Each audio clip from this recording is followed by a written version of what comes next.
5 things I hate in San Andreas. Number 5, gang territories. They're kinda fun, but also a bit of a grind. They're a little hard, but they're easy to learn. There's only 3 waves, which are pretty short. Although they may take a bit of time to get used to, you will eventually take them over with no problem. The one thing, however, that pisses me off is when the gang members start turning into such assholes and start running away from the fight. Stupid asses, get the fuck back here. You may have to chase them down in some occasions. If you go too far, you'll end up leaving the flashboard and have to restart the gang territory again. Why do I have to kill them? They run away like babies. Yet if I run away with them, I lose out. You may have to just stand around until they come back so you can have a chance to actually shoot them. I really hate how some of these flashpoints are so small to do. If you take over these territories in the wrong order, then the smaller ones will be more difficult to take over. Sometimes I question, what the hell am I taking over here? You gotta be fucking kidding me, that's a territory? Number 4, Zero's missions. Now, although the Smart Nerd has only 3 missions, they're quite challenging. Supply Lines is often noted as the hardest mission in the whole game, and I can't agree more. However, I think Air Raid is the more harder mission in my opinion. I'm playing the PS2 Classic version, which is probably the more challenging one, because this is when first-person controls are overly sensitive or touchy. You have to be very gentle with the right stick so your camera doesn't go all over the place. You also have to manually control the recoil of the gun every time you fire, and with these small-ass planes, it can be kinda challenging to hit them, especially when they start spawning at a bunch of planes like 5 different directions. You're gonna be spending more of your time struggling trying to land the crosshair on the plane so you can actually take them down. It's not easy. I think it's more harder than Supply Lines. Number 3, losing your customized cars. Customizing your cars was such a really cool feature back then. The one thing I hate is how easy it is you could lose these cars. Say you probably spend a decent amount of your money customizing your car. Sadly, you probably get into an accident that unfortunately leads it to explode. The worst part is that these cars don't spawn back once you lose them. When they blow up or disappear, which happens a lot by the way, they're gone forever. They don't come back. You wasted like $10,000 or so only for your car to be gone. So you gotta steal a whole new car, recustomize it again, and hope it doesn't happen to you. It doesn't help that these cars despawn so frequently. You could barely leave them alone. If you go too far on foot or steal a different car, they might disappear. Oh, and don't even bother doing missions, because if you do, they just make the car despawn as soon as the cutscene ends. Why bother doing missions with them? Because half the time you're always forced to leave your vehicle behind no matter what. There's only one race you could do in the story that allows you to use your customized car.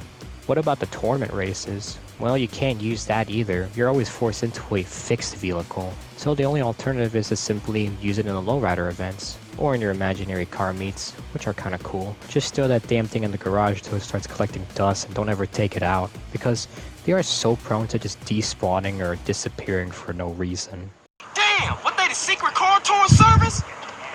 Fuck! Damn! Number 2, the fast traffic glitch.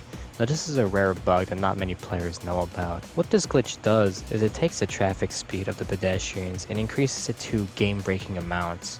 What happens is that the pedestrians start driving way more faster on normal roads, way more than they should. And the sad thing is that this is a game-breaking glitch. There's no way to avoid it, and it's going to happen to you eventually. Now this glitch actually happens depending on how much time you have on your save file. If you have a lot of hours in one save, it's going to slowly increase the traffic speed of the pedestrians in that save.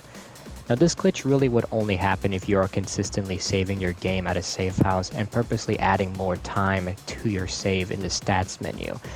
The more hours you have, the more messed up the traffic speed can get. The alternative would be to start a new game, or load up a save file that has far less hours in it. Now at first glance it may seem amusing and kind of fun just watching the cars crash a lot more often, especially on the highways. However, you'll soon come to realize that eventually if you get too far into the save, it eventually becomes almost a hassle to play. It gets really annoying because half the time you can't really enjoy this game with how many car accidents there is on the road. It even makes traveling through the map more difficult because now everyone is driving at full speed, making it more difficult to navigate through the roads. I hate this. There's nothing you can do about it. Look at that, he just slammed into that cop car. Oh! Number 1, girlfriends. Life lesson. Don't have more than one girlfriend. Only have one, and stick with one. I don't know anything about women. Don't ever ask me about girl advice. In the story, you're introduced to girlfriends, which seem pointless. They don't really do much, until you find out that there are some in free roam that actually give you perks. Like this one, where she saves you from losing your guns when you die. and this one, which saves you from losing your guns when getting busted. However, there's a catch with these girls. You can only hang out with them if you have specific statistics. Some want you to be fat, while others want you to be muscular. If you're not looking right with some of these girlfriends, they'll hate you. They'll just body shame you and you'll lose relationship points.